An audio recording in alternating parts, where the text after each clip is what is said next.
Pada malam hari, Ane menjalankan tugasnya sebagai salah satu ksatria di pos penjagaan setelah makan bersama Minoru. Sebelum pergi, ia mengingatkan Minoru untuk tetap berada di dalam ruangan karena malam adalah waktu yang paling berbahaya saat monster menjadi lebih aktif dan ancaman serangan besar semakin meningkat. Ketika tiba di pos penjagaan, semua ksatria termasuk Kapten Haitani sudah berkumpul.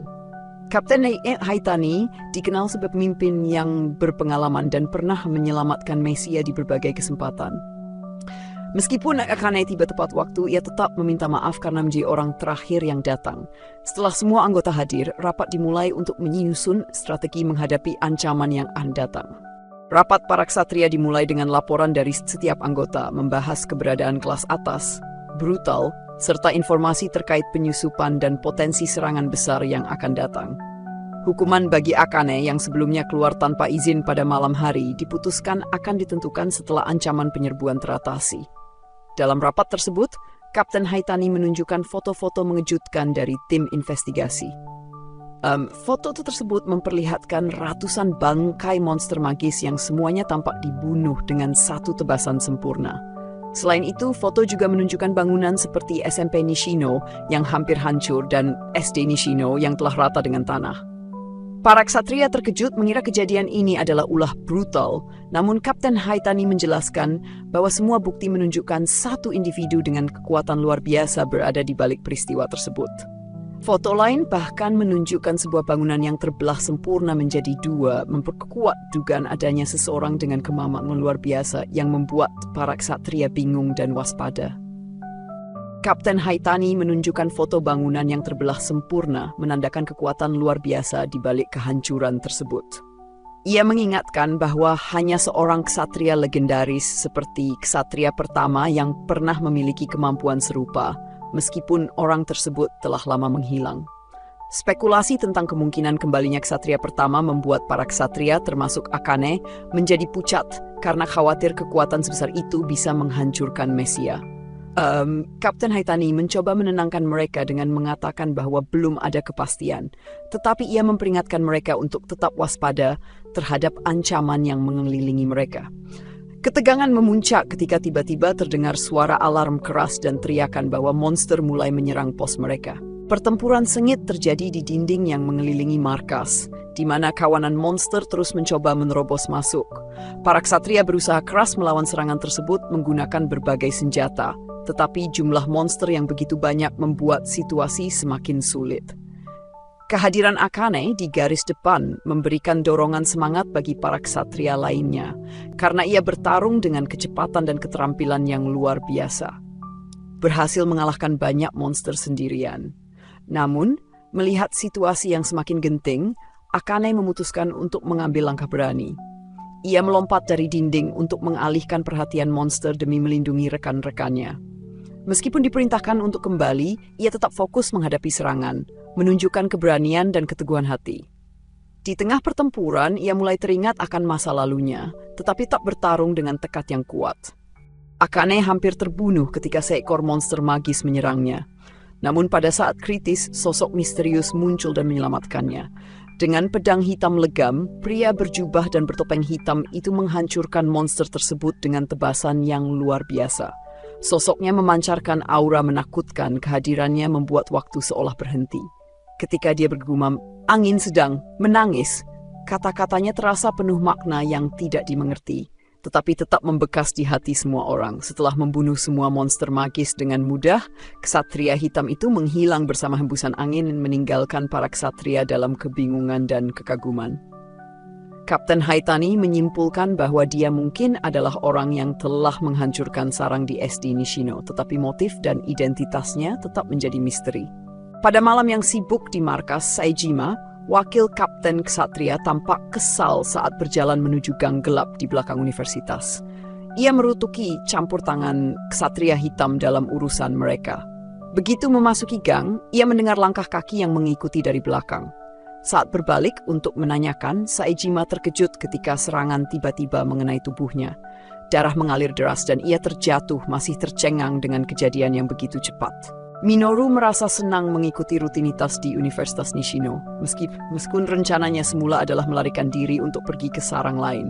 Namun, penyerbuan pangkalan menghalangi rencananya. Saat itu, ia merasa bisa mengungkapkan kalimat yang sudah lama ingin ia ucapkan. Angin sedang menangis, sebuah ungkapan yang menggambarkan kebijaksanaan dan kesepian yang ia rasakan. Setelah kejadian itu, ia merasa dirinya bisa bertindak sebagai pemimpin dalam bayang-bayang, sebuah peran yang tidak bisa ia jalani sebelumnya karena kurangnya kekuatan.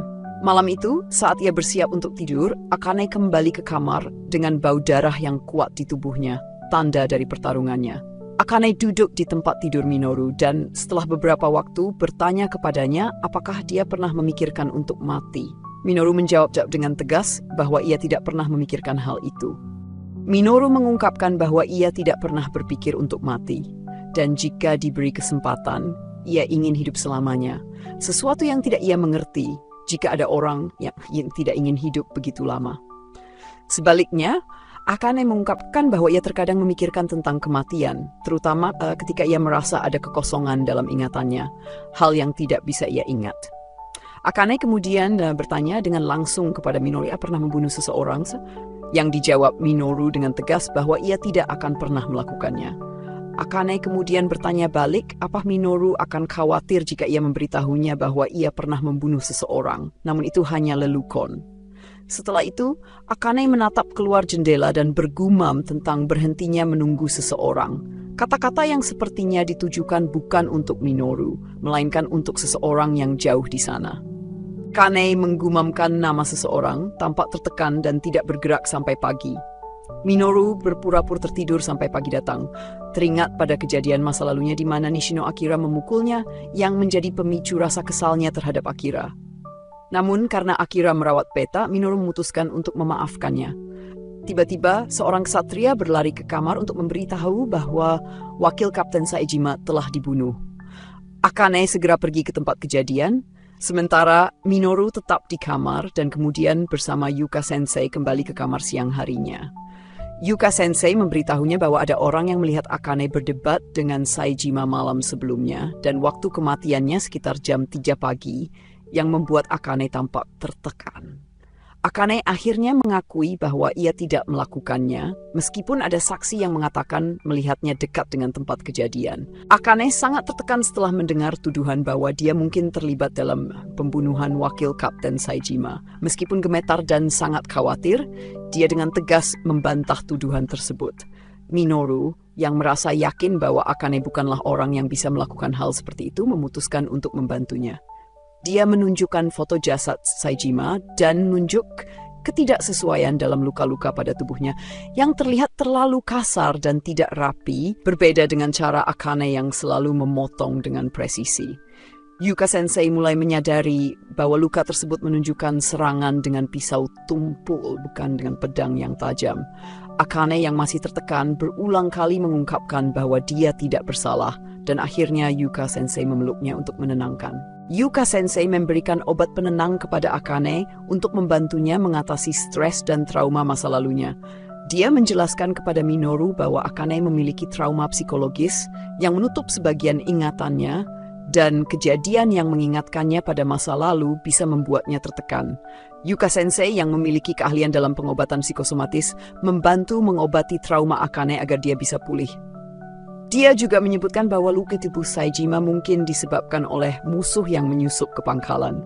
Meskipun Minoru ingin terlibat dalam penyelidikan, Yuka Sensei mengingatkannya untuk tidak tindak sendiri dan untuk memberitahu jika menemukan sesuatu. Akhirnya Minoru diberi izin untuk membantu dengan peringatan agar tetap berhati-hati. Makan siang, Minoru memutuskan untuk berjalan-jalan di sekitar kampus universitas. Meskipun Akane membantah tuduhan membunuh Saejima, situasinya tetap tidak menguntungkan baginya. Minoru memperkirakan bahwa ini adalah insiden misterius dengan protagonis yang dituduh tanpa bukti, dan merasa perlu ikut campur. Saat berkeliling, dia melihat para ksatria sedang melakukan penyelidikan dan memilih untuk mengamati dari kejauhan.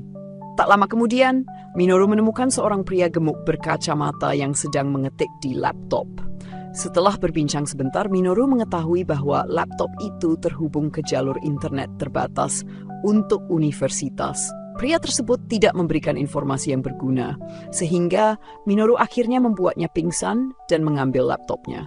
Minoru memeriksa forum online dan menemukan berbagai utas yang membahas tentang pembunuhan Saejima dan Ksatria Hitam. Banyak orang mendiskusikan kemungkinan bahwa Akane tidak bersalah, dengan beberapa orang menduga Ksatria Hitam sebagai tersangka utama, mengaitkannya dengan aliansi. Beberapa komentar menyebutkan kemampuan luar biasa Ksatria Hitam, bahkan menyebutkan bahwa dia dapat membunuh lebih dari 10 monster dalam 1 detik. Namun, beberapa juga meragukan klaim ini, menganggapnya sebagai pembesaran untuk ketenaran. Salah satu komentar menarik perhatian Minoru, yakni dari seorang pengguna bernama Elf Putih yang cantik, yang dengan tegas menyatakan bahwa Ksatria Hitam benar-benar kuat dan bisa mengalahkan 10.000 monster. Minoru kemudian merasa ada yang aneh, karena ia menduga bahwa Elf Putih yang cantik bisa jadi adalah beta. Di forum, Minoru melihat perdebatan antara dua pengguna dengan nickname unik, Malaikat Jatuh yang Memberontak dan Elf Putih yang Cantik. Malaikat Jatuh yang Memberontak mengkritik nama Elf Putih yang Cantik sebagai aneh, sementara yang terakhir membela Ksatria Hitam, bahkan menyebutnya sebagai yang terbaik. Perdebatan semakin memanas, dengan Malaikat Jatuh yang Memberontak menyatakan dirinya sebagai ksatria kegelapan yang kuat dan menanggapi ejekan terhadap namanya dengan percaya diri. Namun, Elf Putih yang Cantik tetap bersikuku bahwa Ksatria Hitam adalah yang terbaik, meskipun mulai diejek oleh pengguna lain di forum. Sebagai tanggapan, beberapa orang malah menganggap Elf Putih yang Cantik sebagai Fangil Ksatria Hitam. Minoru tersenyum mendengar obrolan tersebut, berpikir tentang peran dan taktik online yang unik ini. Di forum terjadi perdebatan sengit antara dua pengguna, Malaikat Jatuh yang Memberontak dan Elf Putih yang Cantik.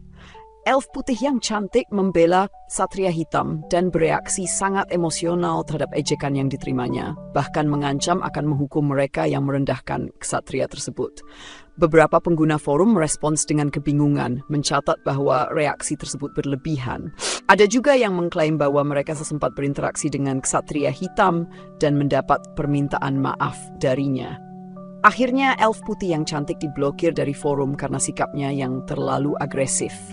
Minoru yang menyaksikan kejadian itu melanjutkan pencariannya untuk mengumpulkan informasi lebih lanjut dan berusaha berinteraksi dengan akun lain di forum untuk mendapatkan data yang lebih berguna. Keesokan harinya, Minoru menuju sebuah gedung penelitian kecil di belakang universitas, tempat jasad yang terlibat dalam kejadian sebelumnya disimpan. Area itu gelap karena dikelilingi pepohonan dan meskipun ada cahaya dari kejauhan, suasana tetap suram. Minoru berharap bisa menemukan jejak sihir di tubuh tersebut, tetapi tahu bahwa sihir biasanya hilang begitu tubuh mati kecuali ada bahan kimia khusus yang digunakan untuk mempertahankannya. Setelah menyusup ke dalam dengan menggunakan kecepatan super, Minoru menemukan pintu baja yang terkunci dan memutuskan untuk menggunakan slime sebagai kunci. Di dalam ruangan, yang ternyata adalah kamar mayat, Minoru menemukan beberapa jasad yang sudah mulai membusuk, termasuk tubuh yang terkait dengan kejadian tersebut, yang terlihat dalam kondisi rusak dan hancur. Minoru menemukan bahwa hampir tidak ada sisa kekuatan sihir pada tubuh yang ada di kamar mayat, hanya sedikit yang masih menyatu dengan lingkungan sekitar. Tubuh gorila itu menunjukkan luka-luka parah yang bukan berasal dari senjata tajam seperti pedang, melainkan dari senjata yang lebih kasar, seperti kapak atau gergaji. Beberapa bagian tubuhnya tampak hilang, menandakan bahwa tubuh tersebut sengaja dipotong. Setelah pemeriksaan lebih lanjut, Minoru menemukan bahwa beberapa luka di tubuh gorila itu tampak seperti bekas tembakan. Hal ini mengarah pada kesimpulan bahwa pembunuhnya kemungkinan bukan seorang ksatria, melainkan seseorang yang berusaha menyamarkan tindakannya agar terlihat seperti dilakukan oleh seorang ksatria. Dengan bukti ini, Minoru semakin yakin bahwa Akane-chan tidak terlibat dalam pembunuhan tersebut. Setelah kembali ke kamar, Minoru mencari Akane-san, tetapi yang ditemukan justru Yuka Sensei yang sedang duduk di sofa. Yuka Sensei menjelaskan bahwa Akane-san sedang menjalani pemeriksaan kecil dan tidak akan kembali malam itu. Minoru melaporkan temuan pentingnya tentang bukti yang membuktikan bahwa Akane tidak bersalah, yakni luka tembakan pada tubuh gorila. Yuka Sensei terkejut, tetapi setelah mendengar penjelasan Minoru, dia setuju untuk melaporkan temuan tersebut kepada atasan dan memeriksa tubuh Saejima. Yuka Sensei juga memperingatkan Minoru untuk tidak memberitahu siapapun karena pelaku mungkin akan mencoba membungkamnya. Minoru kemudian berpikir untuk menyelesaikan kasus ini dengan pendekatan ksatria hitam dan pergi tidur, menunggu hingga semua orang tertidur. Pada tengah malam, Minoru terbangun dan merasa ada kehadiran yang mencurigakan di sekitar ruangan, yang membuatnya curiga akan adanya bahaya. Saat ia memeriksa, tiba-tiba ia terdengar suara tembakan.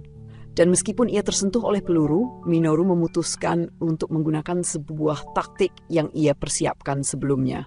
Ia berpura mati dengan menyebarkan cairan yang terlihat seperti darah, menciptakan ilusi bahwa ia sudah terjatuh. Beberapa pria kemudian memasuki ruangan dan berbicara tentang peristiwa tersebut, menyebutkan bahwa jika Minoru tidak menyelidiki lebih jauh, kejadian ini mungkin tidak akan terjadi. Sekelompok orang sedang bersiap menghadapi kedatangan seorang ksatria dengan membuat ruangan terlihat kacau. Mereka berencana memotong tubuh seorang anak, tetapi salah satu dari mereka menyadari hal aneh. Meskipun anak itu berlumuran darah, tubuhnya tidak memiliki luka sama sekali. Hal ini membuat mereka curiga dan kebingungan.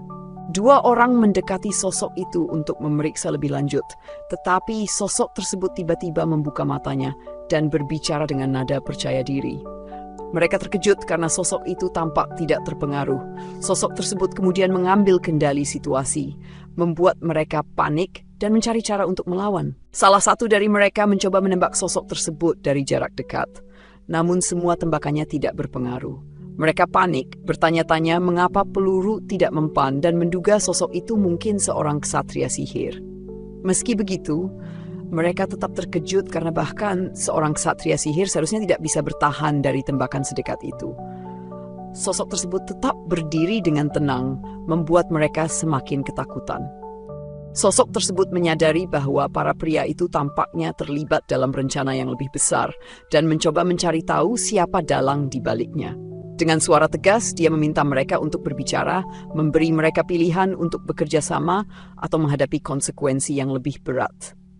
Para pria itu panik dan ketakutan, tetapi sosok tersebut tetap menunjukkan kendali penuh atas situasi, memberikan mereka pilihan untuk mengungkapkan kebenaran atau menghadapi konsekuensi yang lebih berat.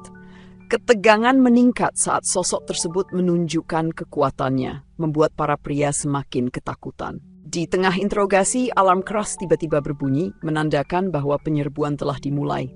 Suasana di tempat itu menjadi tegang saat orang-orang mulai bergerak. Sosok tersebut menyadari situasi, memutuskan untuk pergi, mengakhiri konfrontasi dengan cepat sebelum menghilang ke dalam kegelapan malam. Demikian rekap video kita kali ini. Jangan lupa subscribe agar tidak ketinggalan rekap-rekap selanjutnya. Sampai jumpa di video berikutnya.